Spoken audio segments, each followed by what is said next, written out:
Hey guys, welcome to my new vlog. और अभी चल रहा है क्रिसमस वीक और मैं आया हूँ आरंबोल बीच पे। आखिर क्रिसमस वीक पे कैसा है आरंबोल का माहौल, कैसा है क्राउड, कैसी है कंडीशन, क्या अब रशियन वापस आ गए हैं या अब भी है यहाँ पे इंडियंस का क्राउड। तो देखते हैं कैसा है आरंबोल बीच का माहौल। सो गाइस, अभी मैं हूँ आरंबोल की गलियों में और जा रहा हूँ आरंबोल बीच की तरफ। ये स्वीट लेक वाला रास्ता है। यहाँ बड़ा हैपनिंग माहौल हो रहा है। पूरा का पूरा हिप्पी कल्चर कूट कूट के भरा है इन गलियों के अंदर। आरंबोल बीच का बिल्कुल लास्ट वाला रास्ता है। उसी रास्ते में बीच से जस्ट पहले राइट टर्न आता है जो स्वीट वाटर लेक की साइड जाता है। जिन लोगों को नहीं पता स्वीट वाटर लेक क्या है उनके लिए बता दूं, आरंबोल बीच दो पार्ट में है। एक है आरंबोल बीच और एक है आरंबोल स्वीट लेक। वहाँ बीच पे एक लेक है जिसे बोलते हैं स्वीट लेक। तो आरंबोल बीच के सेकंड पार्ट को इसलिए बोलते हैं स्वीट लेक। यहाँ तक स्कूटी लाया हुआ है और थोड़ा पानी है तो फट्टे पे से चढ़ के आना पड़ता है। मेरी बाइक हैवी है इसलिए मैं बाइक भारी आरंबोल बीच के रास्ते पे जहाँ जगह मिली वहाँ खड़ी करके आ गया। बाकी गोवा में सेफ्टी फुल है, डर कोई है नहीं। दिन बाद भी आऊँगा तो बाइक वहीं खड़ी मिलेगी। बीच पे बहुत ही हैपनिंग माहौल हो रहा है। बहुत टाइम बाद आरंबोल पे इतना अच्छा माहौल, इतना अच्छा एटमॉस्फेयर दिख रहा है। इसको जो टैग मिला हुआ है रशियन बीच ऑफ गोवा, वो आज जस्टिफाइड लग रहा है। वरना जो मैंने फर्स्ट व्लॉग बनाया था आरंबोल पे उसमें मैंने ये क्लेम किया था कि ये कोई रशियन बीच नहीं है। इसकी हालत जूजू पार्टी जैसी है मुंबई के। वो मैंने 2 महीने पहले बनाया था और 2 महीने के अंदर ही इस बीच की कंडीशन काफ़ी बदल गई है। Foreigner tourist crowd, Russian tourist crowd, Israeli tourist crowd बहुत ज़्यादा वापस आ चुका है और इंडियन क्राउड बहुत ज़्यादा डिक्लाइन हुआ है। और इंडियन क्राउड भी पिछले 2 महीने में डिक्लाइन हुआ है, फॉरेनर क्राउड भी पिछले 2 महीने में बढ़ा है। फॉरेनर क्राउड जो डिक्लाइन हुआ था उसका एक बहुत बड़ा रीज़न कोविड था। कोविड के बाद जो इफेक्ट था 2-3 साल, उसकी वजह से फॉरेनर क्राउड कम हुआ था। और इंडियन क्राउड कोविड के बाद बहुत ज़्यादा बढ़ गया था, इस वजह से भी फॉरेनर क्राउड कम हो गया था। लेकिन अब जब से ये खबरें आई कि इंडियन क्राउड कम हो गया है, इंडियन क्राउड ने गोवा आना कम कर दिया है, उसके बाद से भी एकदम फॉरेनर क्राउड बढ़ा। और फॉरेनर क्राउड धीरे धीरे बढ़ना था ही, क्योंकि जो ज़्यादातर फॉरेनर क्राउड होता है उसे महंगाई से कोई फ़र्क नहीं पड़ता। उसे इस चीज़ से कोई फ़र्क नहीं पड़ता कि गोवा में टैक्सी की प्रॉब्लम है, ये है वो है। वो लोग सब मैनेज कर लेते हैं। ये लोग तो यहाँ की लोकल बस में भी चल लेते हैं, पैदल भी चल लेते हैं। और बाकी पैसे वाले भी होते हैं तो इन्हें व्हीकल अफोर्ड करने में, रेंट लेने पे कोई दिक्कत नहीं होती। और जो गरीब होते हैं वो काम धंधा करके मैनेज कर लेते हैं। ये लोग मैनेज कर लेते हैं। महंगाई बढ़ने की वजह से या फिर ओवर रेट होने की वजह से या फिर टैक्सी स्कैम्स की वजह से ये तो है कि इंडियन टूरिस्ट कम हुआ है, बट फॉरेनर टूरिस्ट को इन सब चीज़ों से कोई फ़र्क नहीं पड़ता। जैसे ही फॉरेनर टूरिस्ट बढ़ना स्टार्ट हुआ तो एकदम बढ़ा है। हर जगह बढ़ा है, पूरे नॉर्थ गोवा में, पूरे सॉरी मतलब पूरे ओवरऑल पूरे गोवा में बढ़ा है। नॉर्थ गोवा के ऐसे पार्ट तक में फॉरेनर टूरिस्ट बढ़ चुका है जहाँ बिल्कुल डिक्लाइन कर गया था, कैलंगूट बागा जैसे एरियाज में भी।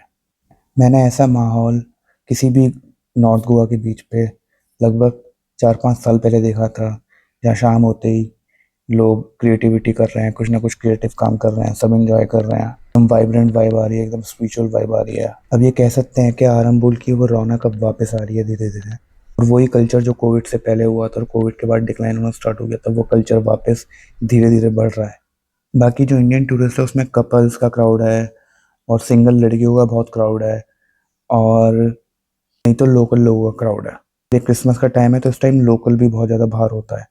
तो इंडियन टूरिस्ट जो ज़्यादातर है वो लोकल ही है या आसपास के एरिया के हैं। शेक्स पे भी बढ़िया माहौल हो रहा है, ज़्यादातर शेक्स भरे हुए हैं। अच्छा हैपनिंग माहौल हो रहा है, वरना ये शेक्स वाले भी परेशान थे, ठंडे पड़े थे काफ़ी टाइम से। आरंबोल का वो वाइब्रेंट कल्चर अब रिवाइव हो रहा है एंड आई होप ये मेंटेन रहे। एक बात तो माननी पड़ेगी, क्रिसमस के टाइम पे पूरी दुनिया गोवा में है। यानी क्रिसमस सेलिब्रेशन के लिए गोवा पूरी दुनिया में एक one of the best place है। यानी अगर आपको क्रिसमस की वो वाइब फील करनी है, वो कल्चर फील करना है, तो एक बार क्रिसमस पे गोवा आना जरूरी है। और सिर्फ क्रिसमस नहीं, गोवा का भी जो वाइब है, गोवा का भी जो कल्चर है, और इस टाइम जो गोवा में वेदर भी होता है, जो एटमॉस्फेयर होता है, मतलब बेस्ट है। ये एक एक्सपीरियंस है।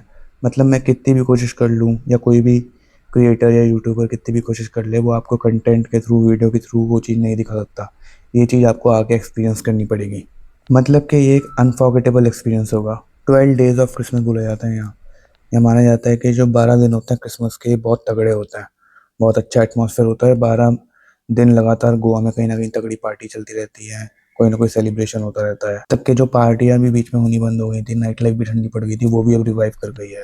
हिल टॉप बिल्कुल ठंडा पड़ा था, अब हिल टॉप पे भी वापस पार्टियां होनी स्टार्ट हो गई हैं। और गोवा में जितनी भी पार्टियां होती हैं, आप इनकी ऑनलाइन बुक माई शो या इंस्टाग्राम पे बुकिंग कर सकते हो और बहुत ज़्यादा एंट्री नहीं होती। मतलब एक सिंगल लड़के को भी अगर एंट्री लेनी हो किसी डिसेंट पार्टी में तो 1500 से 2000 रुपये में एंट्री मिल जाती है। और किसी ज़्यादा हाई फाई जगह में ज़्यादा से ज़्यादा 3000 रुपये में। और सिर्फ पार्टीज़ नहीं, मैं मानता हूँ क्रिसमस पे जो बीच पे वाइब होती है कि आपको कहीं पार्टी पे जाने की जरूरत नहीं है, जो बीच पे फील आएगा। और सिर्फ ये नहीं कि आरंबोल बीच, और भी जगह, और सिर्फ बीचेस भी नहीं, लोग जो यहाँ पे पोर्चुगीज़ कल्चर को एंजॉय करते हैं, जैसे पंजिम में जाते हैं, वहाँ पे Latin quarters of Panjim explore करते हैं कि बहुत ही रिच और चार्मिंग हिस्ट्री है, पोर्चुगीज़ हेरिटेज का खजाना है। बहुत ही नैरो स्ट्रीट्स हैं, कलरफुल हाउसेज हैं, मूवीज़ की शूटिंग होती है, काफ़ी मूवीज़ में देखा होगा आपने। आइकॉनिक लैंडमार्क्स हैं, आपको बैक इन टाइम में ले जाएंगे। पंजिम ट्रेल एक बहुत ही तगड़ा एक्सपीरियंस होता है क्रिसमस पे। पंजिम अलग ही लगता है क्रिसमस पे, क्योंकि लैटिन क्वार्टर्स को दिसंबर होते ही बहुत ही खूबसूरत तरीके से डेकोरेट कर दिया जाता है। लोग आइलैंड ट्रेल्स पे भी जाते हैं इस टाइम, बहुत मज़ा आता है। और मतलब क्रिसमस का ये जो दिसंबर का ये जो टाइम है, ये फेमस है आइलैंड ट्रेल्स के लिए भी। जैसे चुराव आइलैंड ट्रेल है, दीवार आइलैंड ट्रेल है, इसी तरह की और भी हैं। और ये ज़्यादातर ट्रेल्स पंजिम के पास पड़ती हैं। चुराव आइलैंड ट्रेल लगभग कपल ऑफ किलोमीटर दूर है पंजिम से। जिनको एकदम हार्डकोर नेचर पसंद है और बर्डिंग पसंद है, उनके लिए जन्नत है ये जगह। कैंडल लाइट की तैयारी हो रही है क्योंकि सनसेट होने वाला है। शेक्स पे भी बढ़िया माहौल हो रहा है, पूरी तैयारी चल रही है, टेबल का सेटअप चल रहा है। धीरे धीरे फिर इन पे कैंडल लाइट लगा देंगे। जितनी चीज़ें, जितनी एक्टिविटी आपको दिसंबर के टाइम में एक्टिव मिलेंगी, पूरे साल एक्टिव नहीं मिलती। जैसे कई लोग दिसंबर में या क्रिसमस के टाइम पे गोवा आते हैं विलेज ट्रेल करने, क्योंकि कई विलेज होते हैं, जैसे एक है सलीगांव पसाई विलेज, और उसे बहुत ही खूबसूरत तरीके से डेकोरेट करते हैं और वहाँ जाके रिच कल्चर को एक्सप्लोर कर सकते हो। और वो उनके रिचुअल जैसे कांतारा टाइप, उन सारी चीज़ों को आप एक्सप्लोर कर सकते हो। सनसेट का टाइम जितना करीब आता जा रहा है, बीच का माहौल उतना ही तगड़ा होता जा रहा है, उतना ही वाइब्रेंट होता जा रहा है। मेरा ये मन कर रहा है जाके समुद्र में कूद जाऊं, बट मेरे पास कैमरा है और व्लॉग बनाना है। इस वक्त आरंबुल बीच का माहौल इतना हैपनिंग है कि आपका मूड कितना भी ऑफ हो, यहाँ आके एकदम हाई हो जाएगा। और बीच ना वाइड भी हो गया है बहुत ज़्यादा, क्योंकि इस बार मानसून बहुत लंबा चला था, तो इसलिए हाई टाइड, मानसून जब खत्म हो जाता है तो हाई टाइड उसके बाद भी रहती है, बीच उसके बाद भी नैरो रहता है। बट अब काफ़ी वाइड हो चुका है, बिल्कुल पहले की तरह। और हवा एकदम ठंडी ठंडी चल रही है, ठंड लग रही है। अच्छा हुआ मैंने जैकेट पहनी है।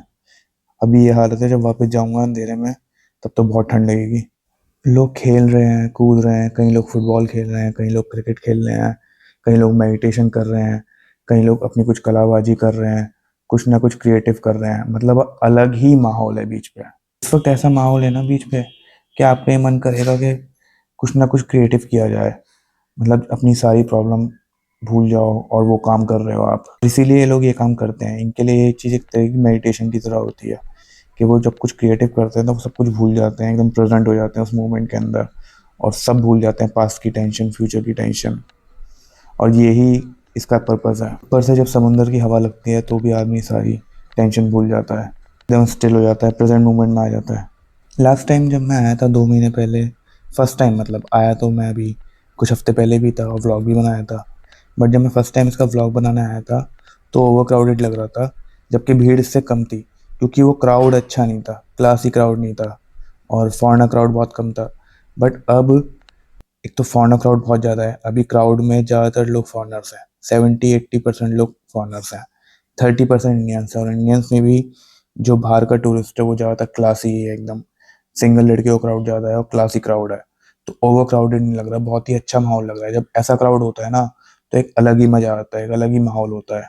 और यही आरंबुल की खासियत है, जो पिछले काफ़ी टाइम से कम हो गई थी बट अब रिवाइव हो रही है।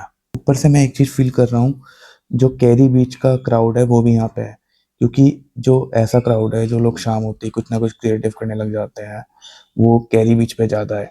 और अंधेरा होते होते रेव पार्टी टाइप माहौल हो जाता है।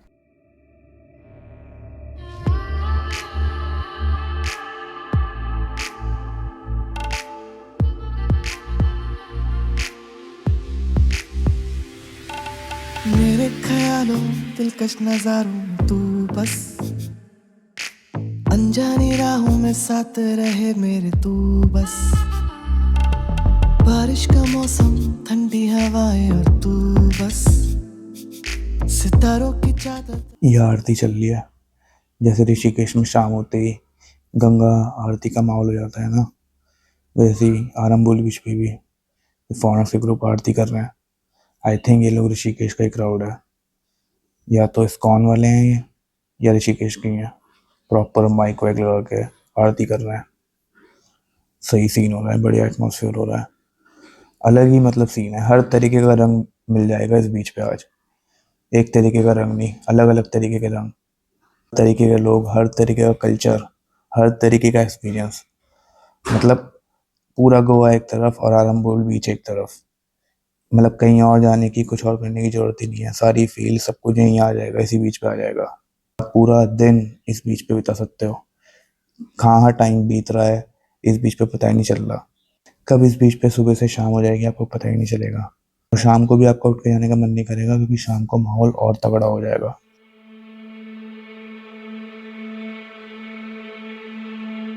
रूह भटके है मेरी यारा तेरे बिन, कटे पल पल बस मेरा सावा गिन, दिन बीते मेरे जैसे बीते जुग दिन, हुण वैरिया वे आ भी जा, हर वेले लगे बस हुण आया तू, दस मैनू छड़ सच की पाया तू, सच मुच है कि मन दी माया तू, कुछ अपना तू दे पता, आ जा बेरी। सही है, अंग्रेज कुछ ना कुछ क्रिएटिव कर रहे हैं और इंडियंस रील्स बना रहे हैं। वैसे तो मैं भी व्लॉग ही बना रहा हूँ। जल्दी से आपको क्रिसमस पार्टीज का अपडेट दे देता हूँ, जो कि आप बुक माई शो से भी बुकिंग कर सकते हो। नोआ में है आज 24 दिसंबर को पार्टी, 8 बजे से शुरू होगी। 12 साल से कम के बच्चों को आप इन पार्टियों में नहीं लेके जा सकते, जिनकी मैं आपको अपडेट दे रहा हूँ। जूलिया ब्लिस परफॉर्म करेंगी वहाँ। Is known for mesmerising performances. बहुत ही चीप है। फीमेल स्टेग एंट्री 1000 रुपये की है, मेल स्टेग एंट्री 2000 रुपये की है और कपल एंट्री 3000 रुपये की है। नोआ उजरान में है, वागाटोर में। और केलंगूट में वागालूम में क्रिसमस ईव सेलिब्रेशन है, आज 9 बजे से स्टार्ट होगा और उसकी टिकट 2000 रुपये से स्टार्ट हो रहे हैं, 5000 तक जाएंगे। मेल स्टेग एंट्री सस्ती है 2000 रुपये की। और आर्टिस्ट्री, जिसका शायद आपने नाम भी सुना होगा, जो कि वागाटोर में बहुत ही तगड़ी पार्टी जगह है। यहाँ पे सनबर्न की आफ्टर पार्टी भी होगी। वहाँ पे आज भी पार्टी है और कल भी पार्टी है और 9 बजे से स्टार्ट हो जाएगी। और टिकट बहुत ज़्यादा महंगे नहीं है उसकी भी। जल्दी से प्री सेल में ले लोगे तो 999 रुपये में टिकट मिल जाएगा फीमेल के लिए और 1500 रुपये में मेल के लिए। आप दोनों दिन के पार्टी के एक साथ ले सकते हो पास, सस्ते पड़ेंगे। ये one of the best place है और सारे टॉप के टेक्नो वाले डीजेस बजाएंगे तगड़ा एकदम, मतलब अल्टीमेट माहौल। और मैं तो हैरान हूँ कैसी पार्टीज वापस आ गई हैं गोवा में। यार अब जब सनबर्न होने वाला है तो ये सब तो छोटी मोटी चीज़ें हैं। और नोआ में क्रिसमस सेलिब्रेशन 25 दिसंबर को भी है, वही सेम टाइम 8 बजे से। और उस दिन आएगा डीजे नोटोरियस बजाने, जो कि बहुत तगड़ा डीजे है। इस बार तगड़ी धूम मचने वाली है क्रिसमस पे। एक से एक तगड़ी पार्टी है, एक से एक बढ़िया डीजे आ रहे। बट आरंबोल में तो आप बैठे हो और यहीं ऐसे ही बैठे बैठे इनवाइट मिल जाता है मुझे। एक फॉरनर पार्टी का कार्ड पकड़ा गया। दिक्कत यह है अभी थोड़ी देर बाद पार्टी स्टार्ट हो जाएगी और अभी मैं थक चुका हूँ, अभी मैं जाने के मूड में नहीं हूँ। 1-2 दिन बाद होती तो सोचता। पिछली बार आया था तो पिछली बार एक रशियन लड़की ने पार्टी के कार्ड पकड़ा दिया था। तो हाथ में कार्ड पकड़ा के आते हैं, इन्हीं के थ्रू एंट्री होती है, इनके बिना आप एंट्री नहीं ले सकते। और तगड़ी टेक्नो पार्टी है। किसी को दे दूंगा, गरीब को, लड़के को, सिंगल लड़के को, कि जा भाई तू एंजॉय कर ले। और ये चूज़ करते हैं बिल्कुल, लड़के नहीं देते हर किसी को। इन्होंने मेरे को देखा, नोटिस किया, मैं शेक में बैठा हुआ था, मेरे हाथ में पकड़ा गया। और पिछली बार भी ऐसे हुआ, लड़की ने नोटिस किया मेरे को, आई और कार्ड दे गई। मैं दोनों ही पार्टी में नहीं जा पाया, ना पिछली बार वाली में जा पाया और ना इस बार जा पाया। बट कोई नहीं, मुझे पता है जब अगली बार आरंभ आऊँगा तब भी कोई ना कोई हाथ में पार्टी का कार्ड पकड़ा देगा। और एकदम अल्टीमेट पार्टी होती है यहाँ पे। तो मतलब आपको इनवाइट किया जा सकता है तो ही आप जा सकते हो। और मेरी किस्मत है कि मैं लगातार 2 बार आ रहा हूँ, दोनों बार मुझे इनवाइट करा है। और अगली बार आऊँगा, अगली बार भी कर देंगे, पता है मुझे। और अगली बार मैं ज़रूर जाऊँगा और उसका व्लॉग भी बनाऊँगा। और ये लोग ये कैमरा वैमरे पे भी नहीं रोक नहीं लगाते, व्लॉग बनाने में भी कोई दिक्कत नहीं करता है। तो जल्दी ऐसी किसी तगड़ी पार्टी में जाऊँगा जिसका इन्विटेशन आता है, जो यहाँ आरंबोल बीच में मिलता है, और उसका तगड़ा व्लॉग बनाऊँगा। इसलिए वीडियो को ज़्यादा से ज़्यादा लाइक करो और शेयर करो। और आपने चैनल सब्सक्राइब नहीं किया तो कर लो। जल्दी मिलते हैं मेरे नेक्स्ट व्लॉग में। सी यू, बाय बाय।